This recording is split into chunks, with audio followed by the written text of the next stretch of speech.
Alhamdulillah, oh jamaah. Alhamdulillah. Alhamdulillahirrabbilalamin. Kembali lagi di Islam Itu Indah buat jamaah Islam Itu Indah yang baru bergabung ya. Kita ingatkan lagi hari ini kita sedang membahas tentang temanya adalah tetangga kunci surgamu. Kita banyak mungkin melihat ya kejadian-kejadian yang aneh-aneh, tapi ini aneh gara-gara ini sampai jadi berantemnya hebat. Apa sih? Ada hewan peliharaan yang gak sengaja buang kotoran di depan rumah tetangga dan tetangganya marah. Nih kita lihat tontonan lagi.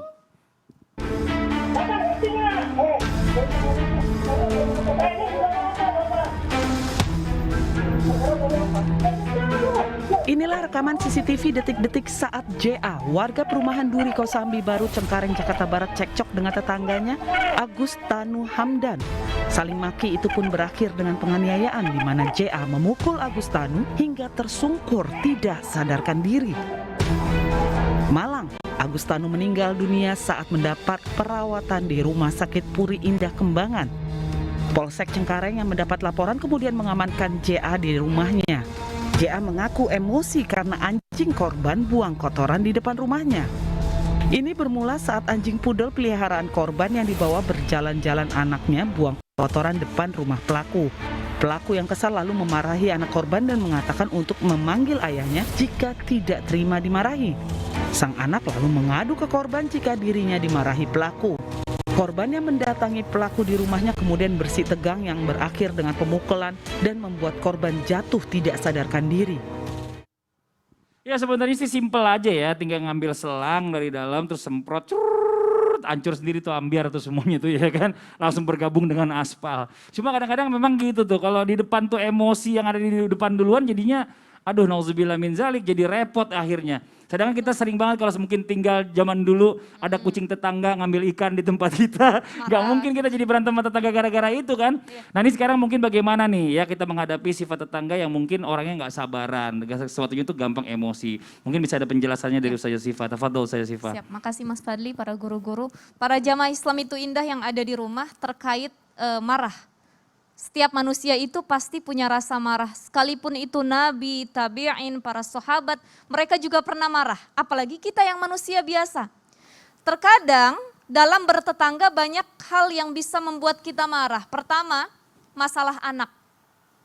Anaknya sama anak tetangga marahan.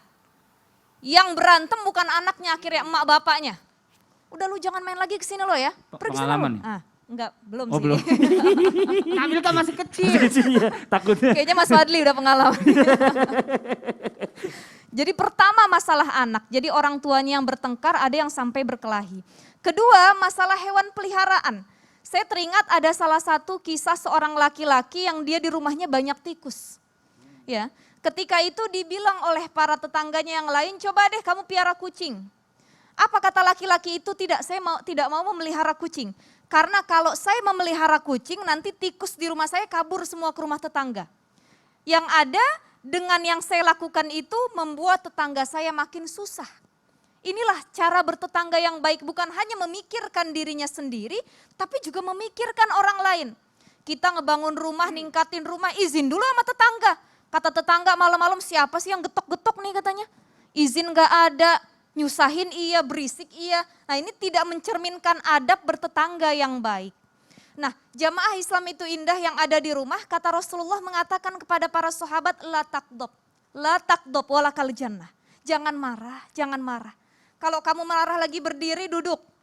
Kalau lagi duduk tetap marah, tiduran. Kalau tiduran juga masih marah, baring ke kanan. Kalau baring ke kanan juga masih marah, ambil air wudhu. Siram diri kita. Hilangkan dari sifat marah tersebut. Karena marah ini terkadang membuat orang lupa diri. Kata Imam Al-Ghazali mengatakan ada dua cara bagaimana cara menyulut kemarahan agar bisa mereda. Pertama, ayyuhadhdhiru nafsahu anil adawati wal intiqam. Yang pertama harus dengan ilmu pengetahuan, dengan agama.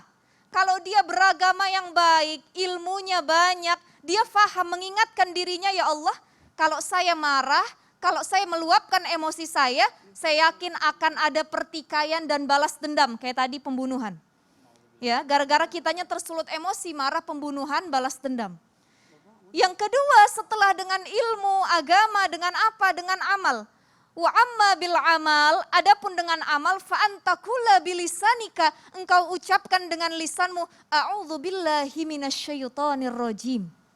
Ya Rabb, ya Allah, aku berlindung kepadamu dari godaan setan yang terkutuk. Jadi kalau mau marah langsung tahan.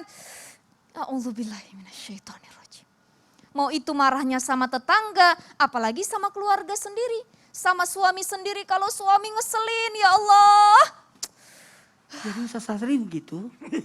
Kadang gitu juga, kadang gitu. Kalau marah sama suami, sama istri, ya Allah, mudah-mudahan duit kamu makin banyak. Amin. Masya Contoh seperti Allah, itu luar ya. biasa. Ini kan kebanyakan ketika nyumpahin suami asal-asal. Mudah-mudahan besok di PHK loh katanya. Ya, Akhirnya kira nggak dia ada kerjaan PHK gitu. nyesel istrinya. Hati-hati loh, doa istri itu 3 kali lipat lebih diterima dari Allah. Makanya, nauzubillah min Makanya dzalik. harus saling mendoakan kebaikan. Mau Masya sama Allah. suami, sama anak seperti itu. Benar. Jazakillah khairan katsiran. Terima kasih Sama-sama. banyak Ustaz Jasifa ya. Karena kita bicara masalah tetangga nih Ustaz Maulana nih Apa ya. tuh? Ustaz Maulana, ini Ustaz Syam, ini sering banget nih ya.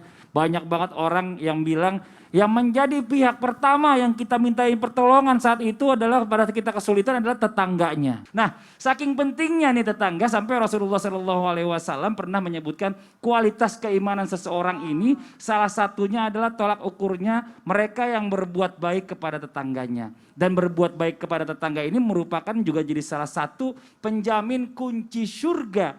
Nah, terus bagaimana nih ya kita bisa menerapkan caranya Rasulullah SAW dengan memuliakan dan berbuat baik kepada tetangga. Dan agar bisa menjadi tetangga yang sebagai kunci surganya Allah. Nah, coba kita minta jawabannya dari guru kita Ustaz Syam. Banyak banget pertanyaannya nih. Mudah-mudahan jawabannya nggak pendek.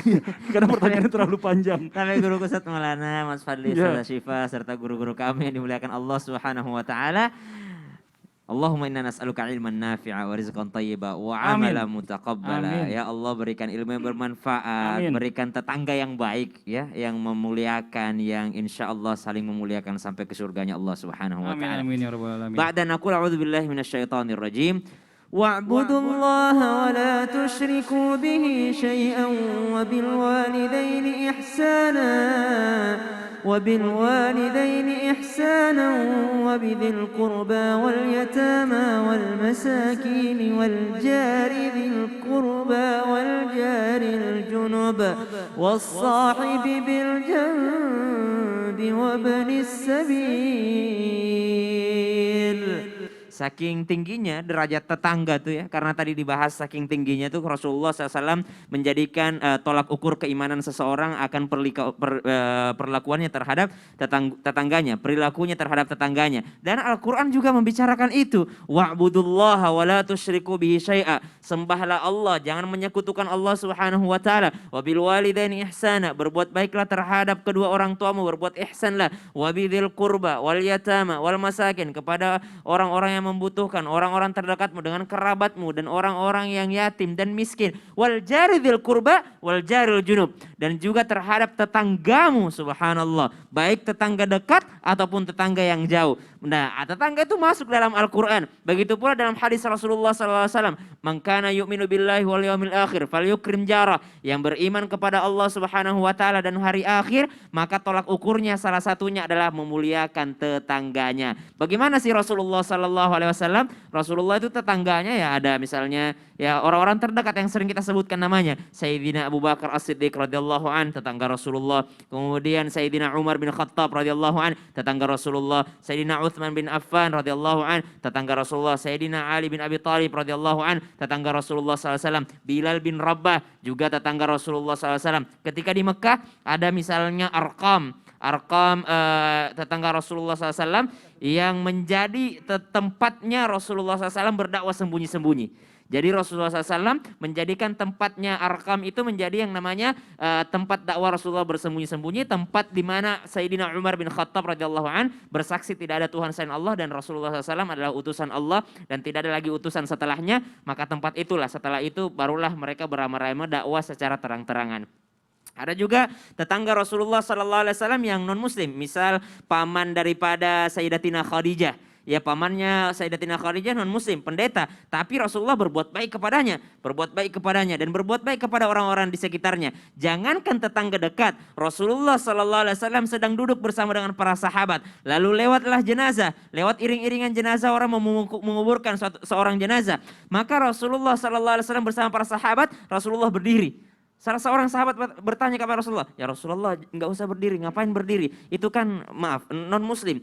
Kata Rasulullah SAW, bukankah dia juga anak cucu Adam? Jadi setetangga sesama manusia, Rasulullah SAW memuliakannya. Rasulullah diundang makan terhadap tetangganya yang non muslim, Rasulullah juga menghadiri undangan. Maka dari itu bagaimana Rasulullah berbuat baik kepada tetangga, yakni dengan menyandingkan tetangga dengan keimanan. Artinya apa? Kalau engkau benar-benar beriman kepada hari akhir, ada surga dan neraka, ada pahala dan dosa, maka engkau setidaknya memuliakan tetanggamu yang mana namanya disebut dalam Al-Quran. Wallahu ta'ala alam. Masya Allah. Jadi penting banget bicara masalah tetangga ini ya. Kadang-kadang Penting bicara sekali. masalah tentang tolak ukur aja sampai disamakan dengan, oh Masya Allah tetangganya nih kalau seandainya mau masuk surga, kalau Betul. misalnya bisa memuliakan tetangga. Disandingkan dengan menyembah jadi neraka. Allah, Iya, Masya disandingkan Allah. dengan berbuat Tahu baik nggak? kepada orang tua. Iya.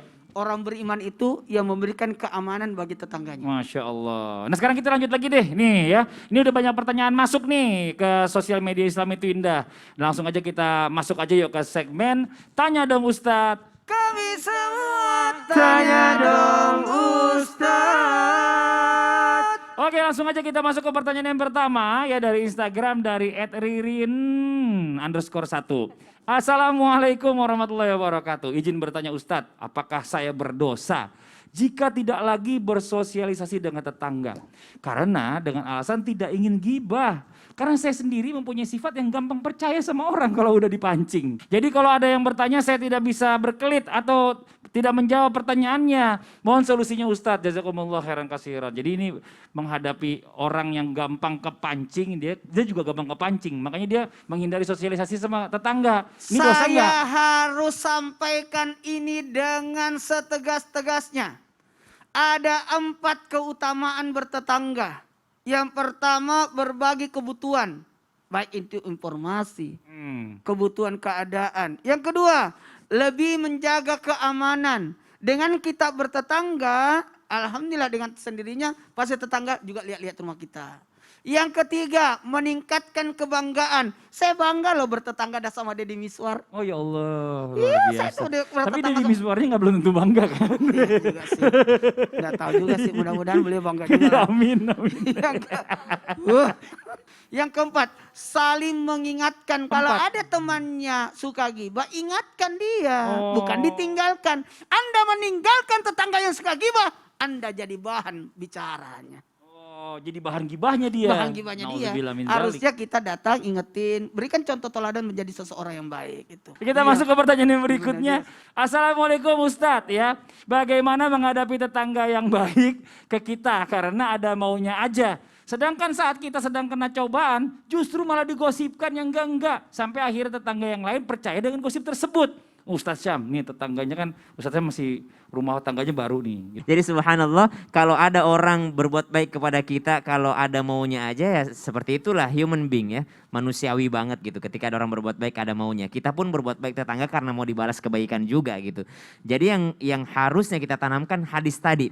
Fal yukrim jarah, kalau engkau berbuat baik sama tetanggamu, mangkana yu'minu billah. Maka itu didasari oleh keimanan kepada Allah. Bukan didasari karena ingin dibaikin juga sama tetangga. Tapi didasari karena kita beriman kepada Allah dan hari akhir. Kita pengen dibalas sama Allah di hari akhir akibat berbuat baik kita kepada tetangga. Menghadapinya gimana? Kalau ada yang sering gosipin, maka yang pertama adalah tabayun. Klarifikasi dulu. Kalau ada kabar-kabar bohong yang tersebar, kabar-kabar fitnah tersebar, maka kita harus klarifikasi. Misal ada tetangga A yang menceritakan, dia tuh orangnya pelit. Maka tunjukkan kepada tetangga yang lain bahwa sebenarnya kita nggak pelit gitu.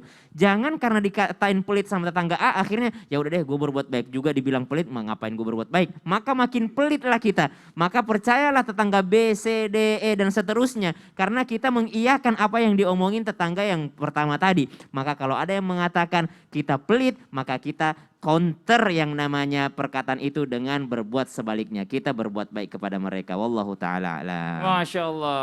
Oke, sekarang ada pertanyaan buat Ustadz Syam lagi nih ya. Waduh. Ini ada pertanyaan nih. Seandainya ada tetangga minjam uang, terus kebetulan di saat yang bersamaan juga ya, ada saudara kita pinjam uang. Ini mana yang harus didahulukan nih? Karena uangnya cuma segitu doang. Yang mana yang harus didahulukan? Tetangga kah atau saudara kah?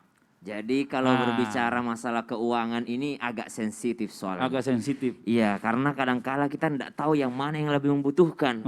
Maka dari itu kita cari tahu dulu setelah yang satu ini. Oh, mau nyari bahan dulu maksudnya. Yang mana yang lebih Mau cari membutuhkan. duit untuk nutupin dua-duanya. Iya. Mau cari duit untuk video-videonya. Ya udah, buat yang di rumah jangan kemana-mana ya. Siapkan catatannya, setelah ini kita akan mendengarkan jawabannya dari guru-guru kita. Tetap di Islam itu Indah. Jamaah, oh jamaah, alhamdulillah.